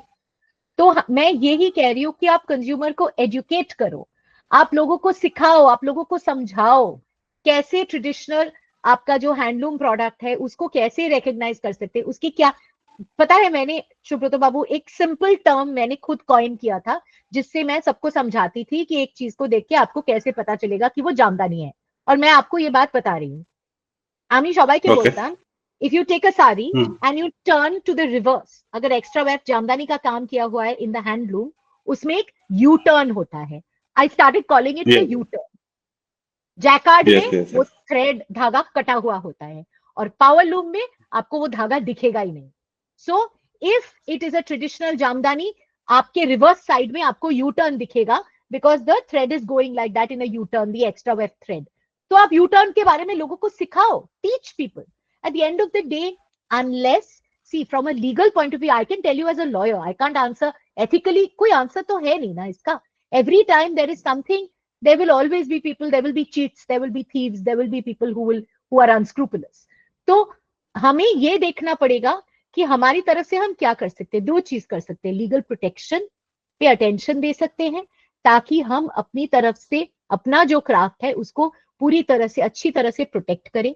और दूसरा, प्रोटेक्ट करने के बाद हम जो लोग ऐसे काम कर रहे हैं, कुछ लोगों को नोटिस देके या कुछ कुछ लोग एसोसिएशन को बोल के कुछ लोगों के अगेंस्ट लॉसूट फाइल करके, केस फाइल करके, क्रिमिनल केस फाइल करके लोगों को इसकी जानकारी मिलेगी, उसी तरह से मैसेज जाएगी मार्केट में कि ये गलत है। Moving on to your question, Vankar Megh ji बताइए आपका क्वेश्चन। हाँ नमस्कार। नमस्कार नमस्कार। जी, बताएं। हाँ जी, मैं गुजरात कच्छ से हूँ और मेरा काम बुनाई का है। तो हमने जीआई लिया है, जीआई का नंबर है 174 हमेरा। जो हमने जीआई लिया है साल पे और स्टॉल पे, जो हमेरा व्यू है वो व्यू ऐसा न ऐसा पावरलूम वाले बनाते हैं। जब मार्केट मिली तो हम क्या करें इसके लिए? नहीं, तो सबसे पहले आप हमें ये बताएं कि आपका जीआई किस चीज के लिए है, जीआई का डिस्क्रिप्शन क्या है? शाल और स्टॉल पे जीआई मिला है। जो नहीं, शॉल नहीं, एक मिनट, शॉल और स्टॉल तो प्रोडक्ट है। हाँ, क्योंकि कच्छ में भी तो इतने तरह के एम्ब्रॉयडरी हैं और सब कुछ हाँ है। तो जी। आपने किस चीज का जीआई आप लोगों ने लिया है, बताएं। जो व्यू है ना, बुनाई है ना हमारी, जो बुनाई है वो बुनाई में हम शाल बनाते हैं। तो वर्षों से हम पहले ये बनाते आए हैं और इस पे हमको जीआई मिली है। तो जीआई मिली है उनको 15 साल हो गया जीआई मिली है उनको। पर अभी तक जो हमको जीआई का फायदा चाहिए वो हमारा कम्युनिटी को, हमारे व्यूअरों को नहीं मिला है। एक्चुअली मैं ये रिस्पॉन्ड करने के लिए मुझे थोड़ा सा समझना पड़ेगा कि आपको किस चीज के जीआई के बारे में आप बता रहे हो, जैसे भुजोड़ी का या कुछ। हाँ मतलब हाँ, जो आप भुजोड़ी बोलते हैं, पर कच्छ में ये 80 गांव में ऐसा है, 80 गांव में व्यूअर है, वो सब ये काम करते हैं। जो भुजोड़ी आप बोल रहे हैं वही हमेरा काम है, वो हमारी कम्युनिटी है जी। यहाँ पे कच्छ बेटी वीवर्स है। एसोसिएशन का जो कच्छ हाँ शॉल्स जी, का। हाँ जी, हाँ जी। तो बेसिकली भुजोड़ी शॉल्स का आप लोगों ने जीआई लिया है। हाँ जी, हाँ जी। तो वो साल सेम टू सेम वॉल्यूम में बन रही है। तो हम क्या करें इसके लिए? तो मैंने जैसे पहले भी एक्सप्लेन किया, उनको नोटिस देना पड़ेगा। आपको ऐसे लॉयर को कांटेक्ट करना पड़ेगा। लॉयर को कांटेक्ट करके, ठीक है, ऐसे बहुत लॉयर्स हैं मेरे तरह जिन्होंने जो हेल्प करते हैं आर्टिजन्स को, जो आपको मतलब ऐसी चीज कम में या फ्री में हेल्प कर देंगे। जो नोटिस भेजना पड़ेगा किसी को, क्योंकि आप नोटिस नहीं भेजोगे, आप अपने राइट्स को देखो। ऐसा है, मैं आपको सिंपल उदाहरण देती हूँ, ठीक है। मेरे पास कोई चीज है, ठीक है, मेरे पास कोई चीज है और मैं वो चीज सिर्फ और सिर्फ मेरे पास है, किसी और के पास नहीं है। बाकी लोगों को लगता है कि वो चीज है नहीं और वो कॉपी बना के बेच रहे हैं मार्केट में। अगर मैं उनको एजुकेट नहीं करूंगी कि उसका राइट सिर्फ मेरे पास है, तो वो जानेंगे कैसे? आपको नोटिस तो देना पड़ेगा, बताना तो पड़ेगा ना। Unless you actually send out that message कि वो राइट जो है वो सिर्फ आपके पास है और वो नहीं कर सकते हैं, जो कर रहे हैं वो लीगली गलत है और उनके अगेंस्ट कार्रवाई हो सकती है लॉ में, तो वो डरेंगे नहीं ना। तो कम से कम डराने का कोशिश तो करना पड़ेगा ना, तभी तो लोग रुकेंगे। हाँ जी, हाँ जी, वो है। पर हमारा जो कच्छ है, गुजरात में कच्छ है, वो भुज है। तो भुज में मैं बहुत लॉयर के पास गया, पर कोई लॉयर ये इनका पूरा ज्ञान नहीं है, इनकी वजह से वो नहीं ले रहा है। आपको ऐसे लॉयर से बात करना पड़ेगा जिनको इंटेलेक्चुअल प्रॉपर्टी आती है, ये बहुत जरूरी है। तो कोई ऐसा नाम है? अच्छा, कोई बात नहीं, आप मुझे कांटेक्ट कर लीजिएगा इस कॉन्वर्सेशन के बाद, मैं आपकी मदद करूंगी। At the end of the day, I am very मैं ये नहीं चाहती हूँ कि एक एजुकेशनल सेशन में मैं अपना पब्लिसिटी करूं, वो मेरा एम नहीं है। पर I will happily help an artisan. मैं बिल्कुल हेल्प करूंगी, उसमें कोई दिक्कत नहीं है। मैं अपना पब्लिसिटी करना नहीं चाहती थी, इसलिए मैं कह रही थी। बट आपको ऐसे लॉयर के पास जाना पड़ेगा जो मेरे तरह इंटेलेक्चुअल प्रॉपर्टी प्रैक्टिस करता है, जिसको इस सब्जेक्ट के बारे में जानकारी है, वो जरूर आपकी मदद कर सकते हैं। ओके और तबानीज Thank you. हैंडलूम के क्वेश्चन के जवाब में मैं यही कहूंगी कि देखिए गवर्नमेंट्स और ऑर्गेनाइजेशंस जो सपोर्ट देते हैं या नहीं देते, वो सारे इंडिविजुअल स्टेट गवर्नमेंट्स पे डिपेंड करता है. So it's very difficult for somebody to actually sort of say कि अच्छा ये स्पेसिफिक ऑर्गेनाइजेशंस के पास जाओ, बिकॉज ट्रूथफुली स्पीकिंग मैंने जो देखा है इन द मार्केट, वो मैंने देखा है कि ज्यादातर आपके जो इस तरह के ऑर्गेनाइजेशंस है उसमें पॉलिटिक्स बहुत है. तो उसमें भी लोग कहते हैं कि अच्छा सो एंड सो ऑर्गेनाइजेशन बनाया गया है जिसमें हमारी मदद के लिए है, पर वो कुछ लोगों को मदद करे कुछ नहीं करे, तो ये सही नहीं होगा.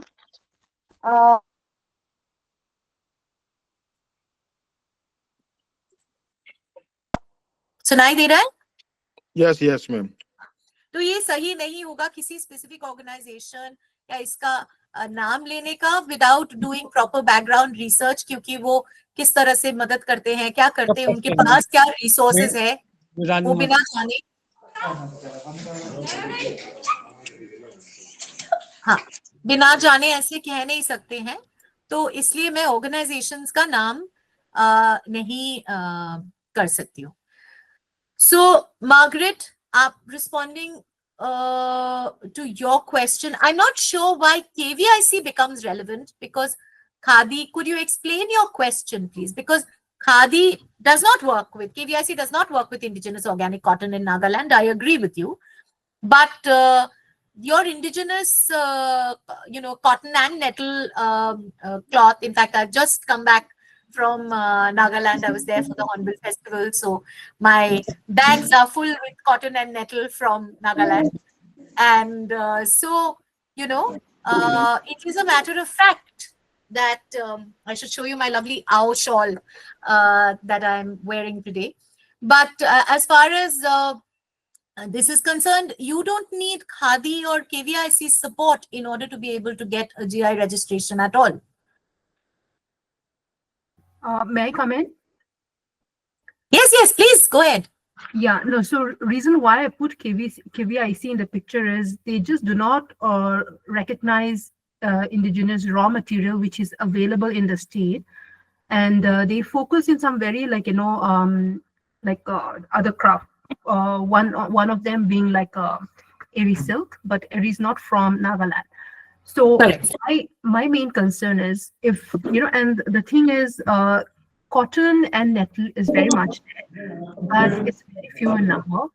And if one has to say kind of sustain the craft and also the artisans, can the process be GI is my main question. So GI is not granted for a process. GI is granted. So for example, your cloth made from nettle is something that is very, very unique, because you don't make cloth from nettle in other parts of the country. So when you are getting a GI, you're getting a GI for so you could apply for a GI for textiles of Nagaland. If you get a GI for Nagaland, jaise abhi jo Megji Bhai was asking the question, if you look at the GI that they have got, their GI is for Kutch shawls. So if you get a GI for Naga shawls, for example, which are made of cotton and nettle, then that process will get protected through that GI. It is perfectly possible to get that registration. Does that answer your question? In a way, yes, and in a way, no, because if I look at say in Nagaland, we have Peg district, we have Noklak. Peg mostly mix it with cotton and nettle, and their nettle, the variety is a bit different. Noklak is again very different. They do not mix with cotton. They use two kind of bast fiber. One is nettle, one is orangeria, wild orangeria plant. So reason why separate GIs for all of them. Okay. You're not limited. There are states which have 34 GIs, 60 GIs, different types of cloth from the same state. It's perfectly possible for you to get different GIs depending on the constituent fabric. The constituent fiber, sorry. Okay, thank you. No problem. Anwar Hussain ji, आप question पूछना चाह रहे थे?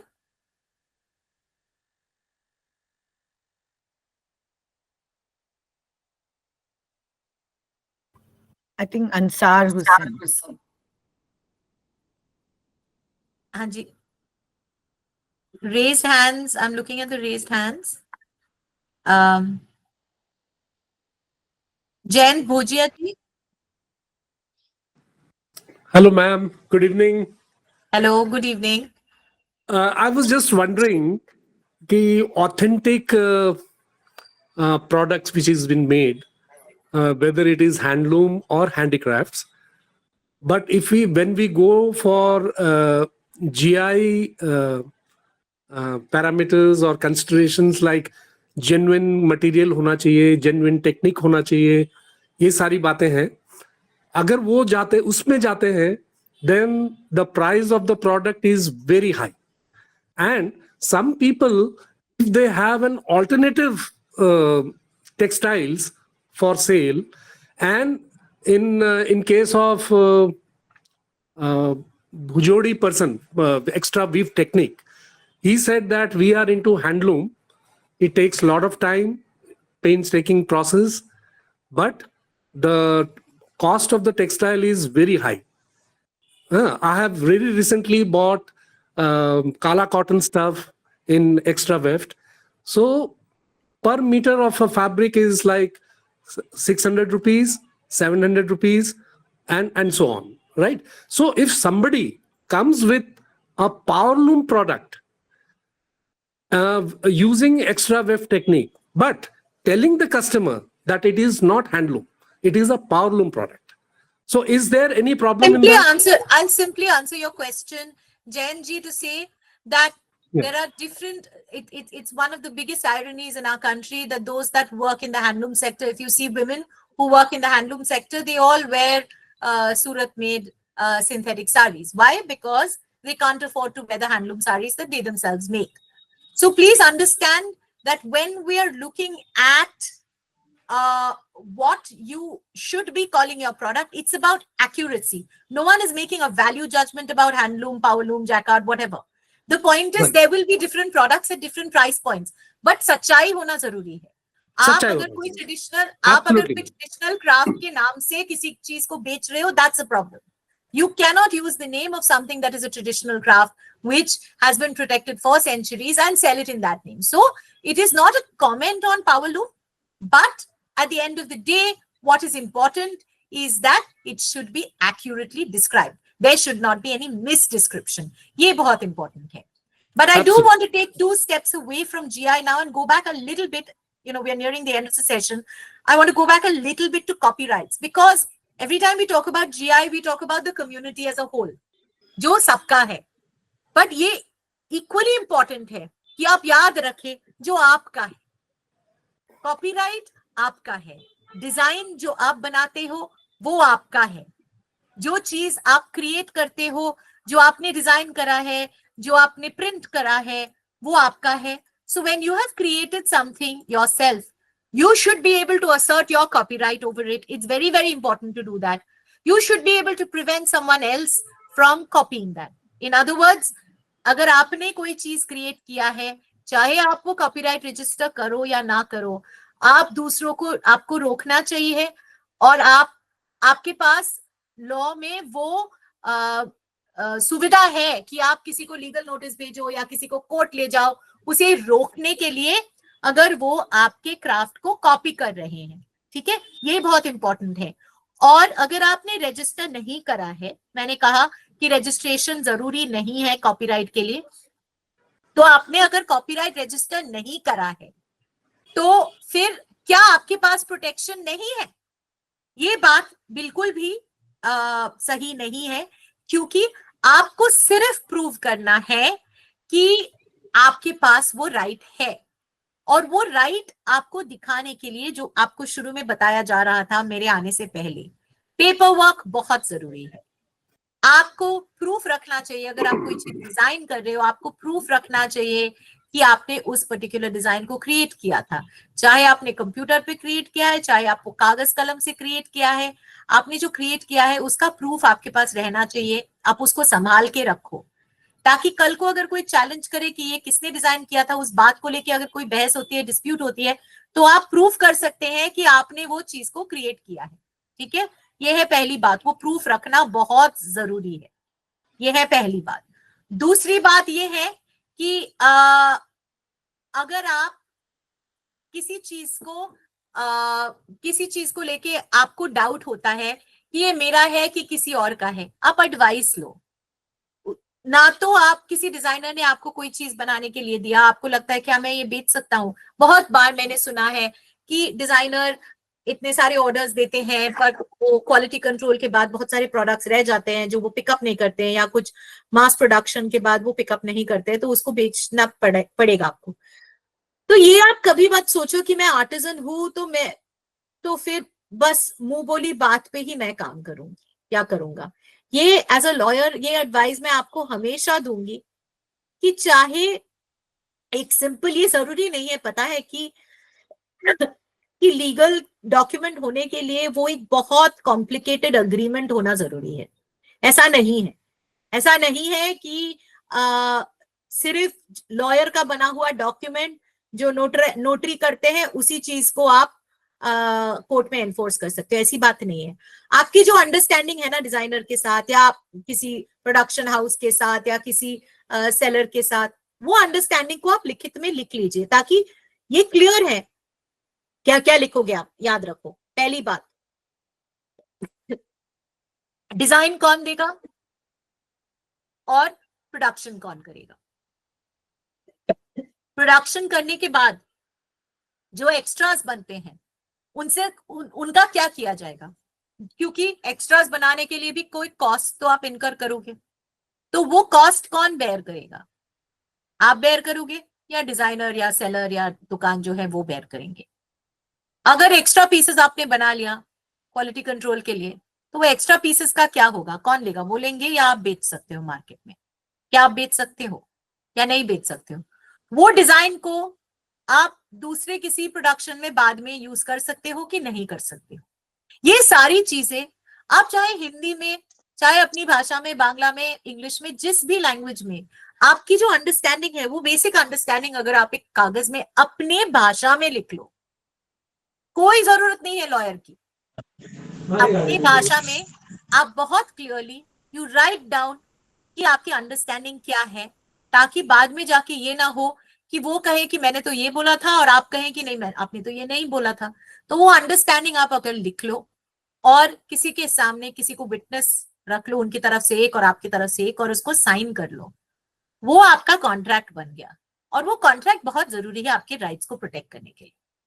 बहुत बार हुआ है, हमने देखा है कॉपीराइट में ये what to do with extra pieces, some portion for circularity, it's something that आपको डिसाइड करना पड़ेगा ना। It's what you negotiate with the person you are contracting with, आपको डिसाइड करना पड़ेगा।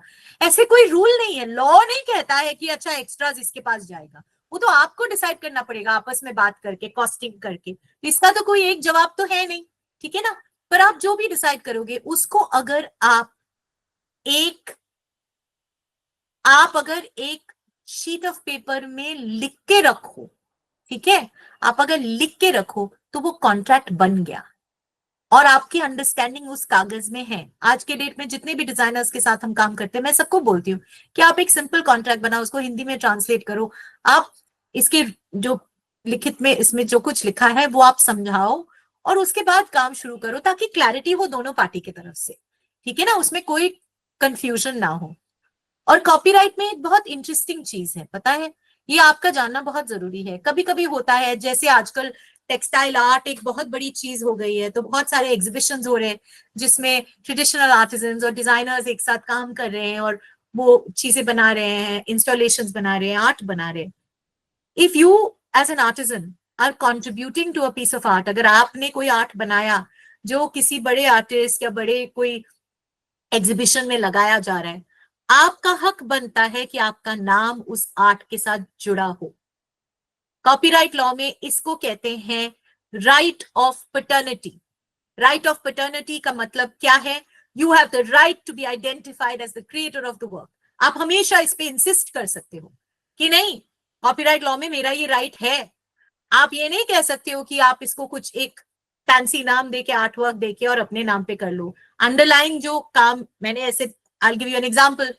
ऐसे कभी कभी देखते हैं कि किसी ब्लॉक प्रिंटेड पैटर्न किसी ने करा, उसके ऊपर किसी ने जरदोजी का काम किया और उसके ऊपर कुछ पेंट ओवर किया, कुछ और किया और एक आर्टवर्क बनाया जो लाखों करोड़ों में बिक रहा है आर्ट फेयर में, ये सब जगहों में। पर जो आर्टिजन ने नीचे का काम किया है उसका तो कहीं नाम ही नहीं है, जिक्र ही नहीं है, उसको तो कुछ मिल ही नहीं रहा है। तो इस चीज को इंसिस्ट आप कर सकते हो कि मेरा काम अगर यूज होगा किसी एग्जीबिशन में तो मेरा नाम चाहिए, और ये आप लिखित में दे दो उनको कि आपको अगर हमसे काम कराना है तो आपको मेरा नाम एक्नॉलेज करना पड़ेगा, आप उनसे साइन कराओ तभी आप ये काम करो। So if you insist on some of these things, देखिए हम भी कभी कभी ना क्या होता है कि हैंडलूम सेक्टर, हैंडीक्राफ्ट सेक्टर जो है, sector is not doing well, और कभी कभी हम ये होता है कि हम इस वजह से we end up making a compromise because we think yes, it's a good money is coming and that's why we make a compromise, और हम अपने बारे में सोचते नहीं। बट ये इंपॉर्टेंट है इन द लॉन्ग रन, अगर हम चाहते हैं कि लोग हमारे आर्ट को, हमारे क्राफ्ट को रिस्पेक्ट करें। ये जरूरी है कि हम जिस जिस जगहों में हमें लगता है कि वो एक्सप्लॉइट होने का चांस है, उस जगह में हम पहले से क्लियरली बोल के रखें कि आपको हमें, you have to identify us as the creator of the work, और आप अगर हमारा नाम नहीं एक्नॉलेज करेंगे तो हम आपके लिए काम नहीं करेंगे। आप हमारे क्राफ्ट को अगर दर्जा नहीं देंगे तो हम आपके लिए काम नहीं करेंगे। वो बोलना मेरे लिए आसान है, मुश्किल होता है जब पेट का सवाल होता है, मैं समझती हूँ, but it's very important that we try and enforce that, we try and tell our community also कि इस चीज को आप करें, ठीक है। और जब आप बात कर रहे हो किसी चीज की, देखिए हम बात कर रहे थे कॉपीइंग की, सिर्फ जीआई के कॉन्टेक्स्ट में कि अच्छा किसी ने कॉपी कर लिया या किसी ने कुछ सी गलत चीज पे जीआई का नाम ले लिया तो फिर क्या हो सकता है। ये भी है, बहुत सारे बहुत इंटरेस्टिंग एग्जांपल्स है जिसमें किसी ने जीआई लिया, एक कम्युनिटी ने जीआई लिया, उसके बाद उस कम्युनिटी का जो क्राफ्ट है या आर्ट है उसको प्रोडक्ट्स में यूज हो रहे हैं, जैसे फिल्मों में यूज हो रहा है या किसी प्रोडक्ट में यूज हो रहा है। जैसे आजकल बहुत कॉमन हो गया है, गोंद पेंटिंग्स को यूज करते हैं लोग, गारमेंट्स में यूज करते हैं, पोस्टर्स में, ऐसी चीजों में यूज करते हैं। तो अगर आप किसी ऐसे आर्ट फॉर्म को कोई यूज कर रहे हैं और वो आर्ट फॉर्म का जीआई है और वो उस आर्ट फॉर्म का नाम यूज करना चाहते हैं और ट्रेडिशनल आर्टिजन से वो बनवा रहे हैं, तो आप ये भी कह सकते हो कि सिर्फ हम लमसम पेमेंट नहीं लेंगे, आप जितने सेल्स करोगे हर सेल पे हमें रॉयल्टी चाहिए और वो रॉयल्टी कम्युनिटी के पास वापस आनी चाहिए।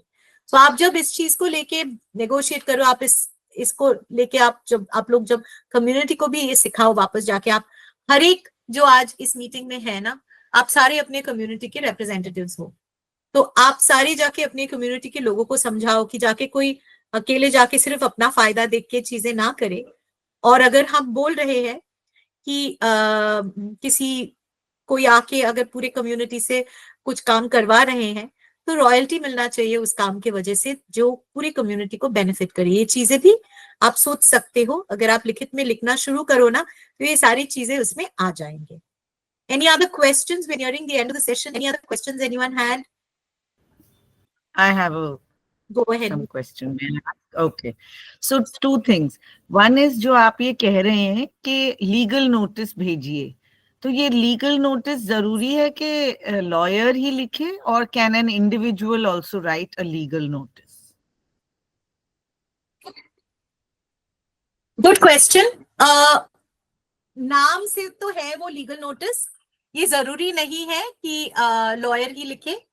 आप पहला लीगल नोटिस जो है एक लॉयर से लिखवा लीजिए ताकि उसकी जो इंग्रेडिएंट्स है, मैं तो हमेशा कहती हूँ कि एक टेम्पलेट ले लो, उसके जो इंग्रेडिएंट्स है वो समझ लो, समझ के उसके बाद के जो लीगल नोटिसेस है वो आप खुद लिख सकते हो। अगर आप लिख सकते हो तो बिल्कुल लिख सकते हो।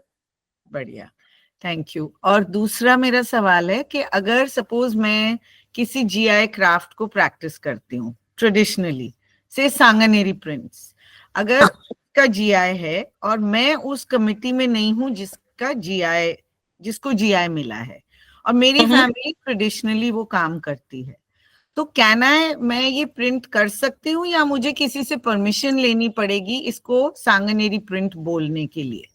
वो जो मैंने आपको बताया शुरू में ही जी, कि जो जीआई का रजिस्ट्रेंट है उनसे कोई लेना देना नहीं है इसमें, क्योंकि वो कम्युनिटी के रिप्रेजेंटेटिव्स है पर वो उस क्राफ्ट के इकलौते हकदार नहीं है।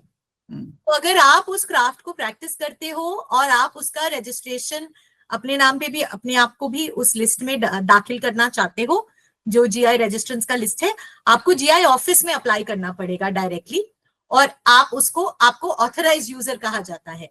तो एक्चुअली अगर देखा जाए तो जीआई का जो रजिस्ट्रेशन जिसके नाम पे है और जो ऑथराइज यूजर है, दोनों में कोई अंतर है नहीं, दोनों को एक ही दर्जा दिया जाता है। अगर हम लॉ की तरफ से देखें तो दोनों को एक ही दर्जा दिया जाता है। आप चाहे पहले जाके अप्लाई करो as authorise user as a community, या फिर आप बाद में अप्लाई करो as a registrant of the GI as the community as the applicant, या फिर बाद में आप अपने आप को ऑथराइज यूजर के जरिए उसमें इंसर्ट कराओ, क्योंकि आप वो प्रैक्टिस करते हो। आपको लॉ दोनों को एक ही मानेंगे। And this is for Margaret's benefit, this is my our shawl. Beautiful, lovely. पर ये जरूरी है कि हम अपने आप को रजिस्टर कराएं, या बिना रजिस्ट्रेशन के भी हम ये प्रैक्टिस कर सकते हैं अपने आप? बिना रजिस्ट्रेशन की प्रॉब्लम ये है कि because it is a registered geographical indication, तो आप रजिस्टर्ड ज्योग्राफिकल इंडिकेशन को प्रैक्टिस नहीं कर सकते उस नाम से without getting yourself put in as an authorised user. ठीक है, थैंक यू। हाँ जी, there was another person who raised their hand also.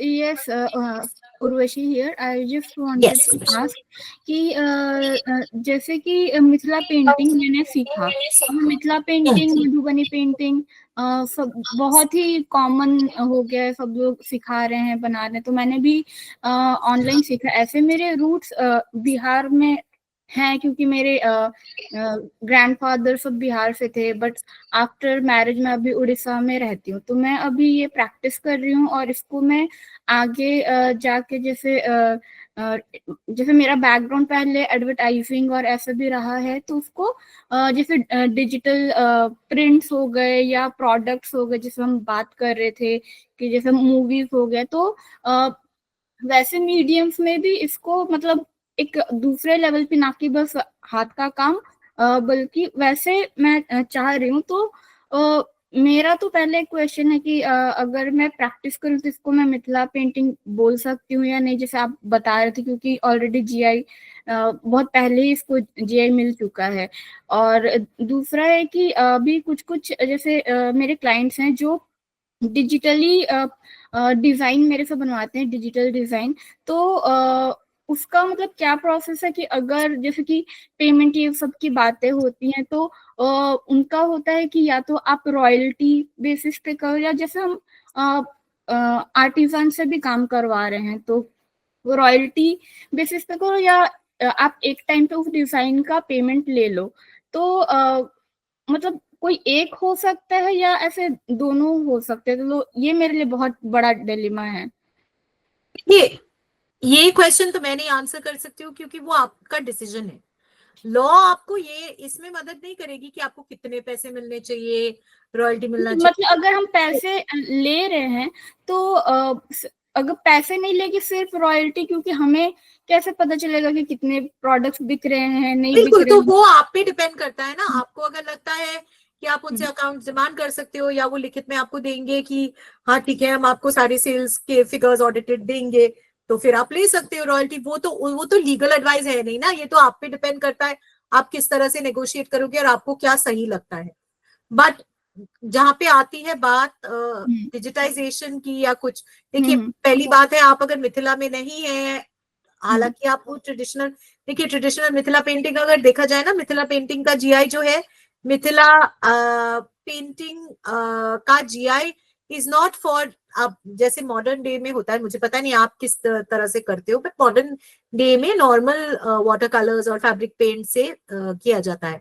But Mithila painting की GI covers also the traditional forms of painting, जिसमें आप नेचुरल कलर्स यूज करते थे। तो modern आज के डेट पे सब लोग करते हैं, ठीक है, but that is actually not the traditional craft. So it is a painting, ठीक है, it is a painting inspired by Mithila painting. But अगर आप जाके व्हाटएवर फैब्रिक पेंट्स लेके आप उसको कर रहे हो, तो वो मिथिला पेंटिंग नहीं बना, क्योंकि ओरिजिनल मिथिला पेंटिंग में आप मैंने ट्रेडिशनल आर्टिस्ट से ही सीखा है, जो जैसे पद्मश्री अवार्ड। सीखने की बात नहीं है, प्लीज आप समझिए। तो अगर अभी आप जीआई की बात कर रहे हैं, वहां पे भी वो लोग हैंडमेड शीट और एक्रेलिक कलर्स ही यूज कर रहे हैं आज के डेट में, but traditionally natural colours use होते थे पहले के टाइम पे और वॉल पेंटिंग्स बनते थे। टिपिकली अगर आप जीआई को देखा जाए तो जीआई में जो क्राइटेरिया होते हैं टिपिकली वो मतलब चाहे वो अगर आप पेंटिंग की बात करें तो चाहे वो पेंटिंग में जो द थिंग्स दैट वो यूज द ओल्ड ब्रशेस या किस चीज से ब्रश बनती थी, वो सारी चीजों की स्पेसिफिकेशन देना पड़ता है कि किस चीज का ब्रश बनता था, किस चीज का पेंट बनता था, किस किस नेचुरल सब्सटेंसेस और क्या बाक और क्या स्टोन और क्या पत्थर और किस चीज से वो कलर्स आते थे, वो सारी चीजें स्पेसिफाई करना पड़ता था। तो जो भी है डिजिटल पेंटिंग वाली क्वेश्चन को मैं इसलिए आंसर करूंगी डिजिटल आर्टवर्क रिप्रोडक्शन का, क्योंकि ये बहुत लोगों के लिए भी रेलेवेंट है। तो आप ये समझे कि जब कोई ट्रेडिशनल आर्टवर्क से इंस्पायर होके कोई बना रहा है, जैसे कपड़ों में, जैसे मैं अभी गोंद पेंटिंग का एग्जांपल दे रही थी, ऐसे आप बहुत देखोगे आजकल मॉडर्न डिजाइनर्स इनकॉर्पोरेट कर रहे हैं ट्रेडिशनल आर्ट फॉर्म्स को, पर वो स्क्रीन प्रिंट कर रहे हैं या डिजिटल प्रिंट कर रहे हैं, ठीक है। तो वो इतना कह सकते हैं that they are inspired by Mithila painting, पर उसको आप मिथिला पेंटिंग तो बोल नहीं सकते हो क्योंकि वो पेंटिंग है ही नहीं। कि ना digital art inspired by from Mithila paintings, वो आप कह सकते हो। सो इंस्पिरेशन में कोई पाबंदी नहीं है, someone can say that this is inspired by this, पर आप उसको ट्रेडिशनल क्राफ्ट के नाम पे उसको नहीं बेच सकते हो, ये इंपॉर्टेंट है। तो इंस्पिरेशन शब्द यूज करने में कोई दिक्कत नहीं है। और उसको हम कॉपीराइट कर सकते हैं अगर कुछ हमें बिल्कुल कॉपीराइट कर सकते हो, क्योंकि अगर आप मिथिला पेंटिंग बना रहे हो, अपने मोटिव्स बना रहे हो अपना, पर आपने बोला कि आप ट्रेडिशनल आर्टिजन से भी कराते हो, तो अगर किसी ट्रेडिशनल आर्टिजन ने ड्रॉ किया है तो वो कॉपीराइट उसका है, अगर आपने ड्रॉ किया है तो वो कॉपीराइट आपका हो सकता है।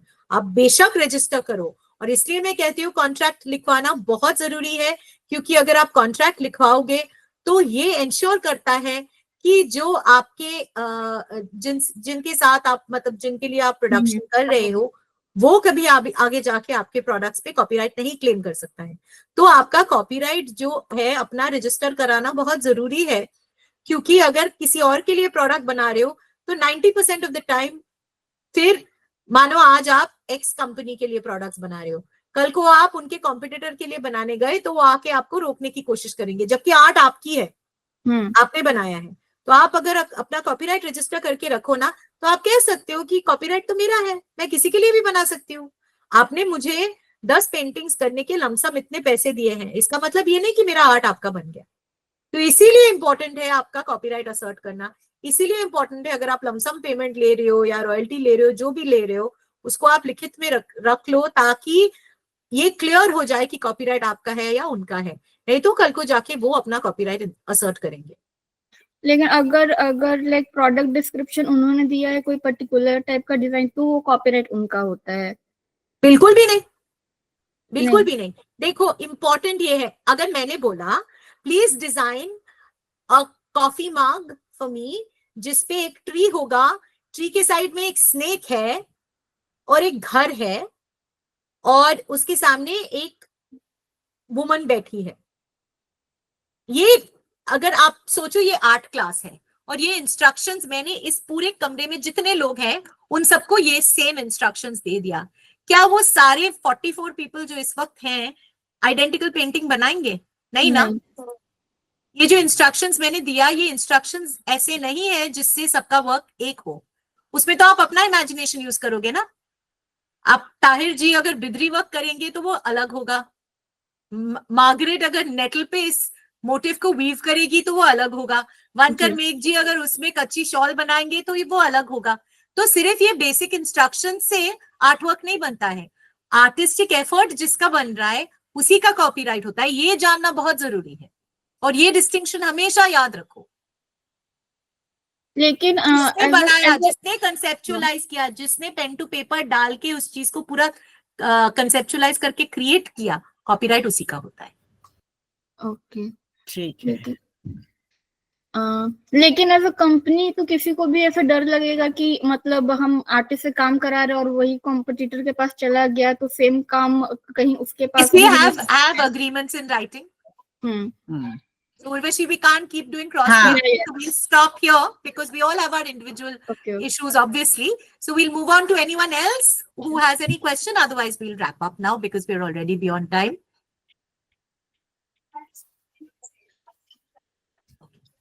If there are no other questions, thank you very much. बहुत मजा आया आप सबसे बात one करके. question, ma'am.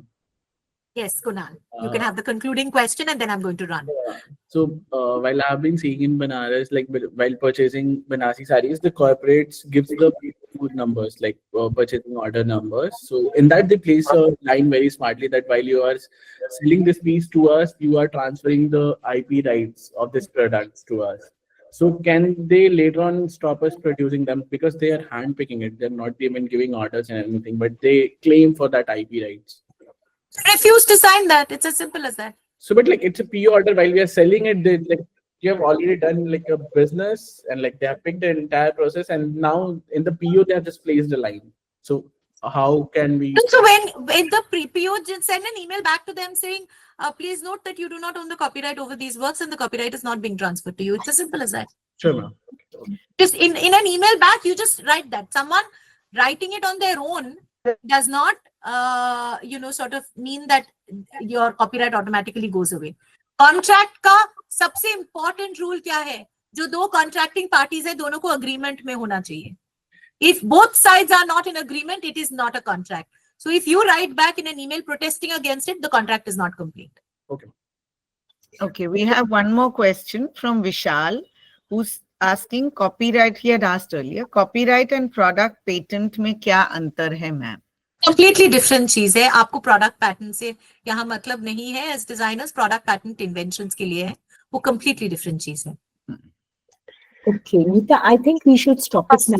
Yes. I think Shweta is Thank running you, late. Shweta. All the artisans I have invited have all messaged me saying that they found it very useful. Thanks a lot. Thank you so much. I do want to note the fact that someone, Rajkumar Pandey, has raised his hand, and I don't want to leave anyone out. So I mean, if there is a question, very quickly, I'll take it.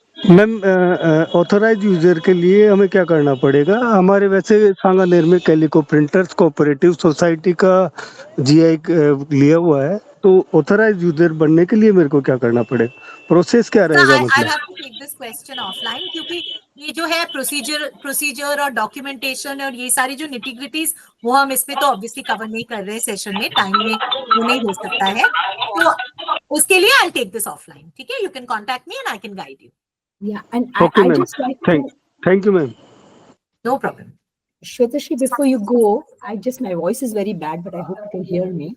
I just want to say that looking at the response today, I think there's a very, very strong need to get deeper into this, to work on some sort of support system for artisans.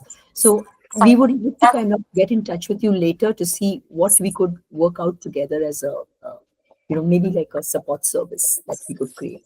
Certainly. I mean, there is obviously limitations to how much time I can spend also in terms of doing all of this myself. And so if we can put something in place, I think that will be very helpful. Yeah. Okay. Thank you so much. Thank you so much.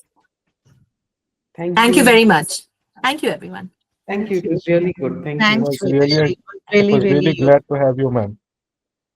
Thank you so much. Thank you सबका धन्यवाद join करने के लिए और इतना अच्छी तरीके से स्पष्ट तरीके से अपने सवाल पूछने के लिए, और थैंक यू श्वेता श्री जी जो आपने सबका। नमस्ते मैम, मेरा एक क्वेश्चन था।